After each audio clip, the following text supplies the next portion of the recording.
రామాయణంలో రాముడే ఉదాహరణ. వాల్మీకి చెబుతాడు రాముడు కోపం రాదు, తెచ్చుకుంటాట.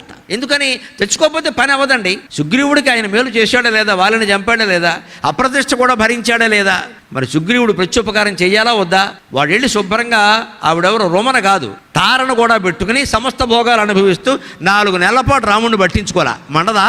అప్పుడు వచ్చింది రాముడు కోపం, రాలేదు, తెచ్చుకున్నాడు. ఏమన్నాడో తెలుసా? లక్ష్మణుని పిలిచి వాళ్ళని పంపించిన దారి ఇంకా తెరిచే ఉంది, మూసుకోలేదని చెప్పు అన్నాడు. దెబ్బకు వచ్చాడు వాళ్ళ లెక్కకి. అంచేది మిత్రుడు కూడా హెచ్చరించకపోతే పని చేయని కాలం త్రేతాయుగం. ఇప్పుడు ఎలా ఉంటుందో మీకు తెలిసి ఇక్కడ ద్రోహమే చేస్తారు. ఇక్కడ నువ్వు నమ్మావంటే ద్రోహం అయిపోయినట్టే. నమ్మక ద్రోహం అనే మాటే పనికిరాదు. నమ్మకం ఉన్న చోటే ద్రోహం ఉంటుంది. నమ్మడం నీదే తప్పు. నమ్మినట్టే ఉండాలి కానీ నమ్మకూడదండి. ఈ నట్టు బాగా బిగించాలి. వాడు కనపడినప్పుడల్లా నిన్ను తప్పితే ఎవరు నమ్ముతామయ్యా అనాలి. వెనకాడి నుంచి ఒక కెమెరా వేస్తూనే ఉండాలి. తప్పది.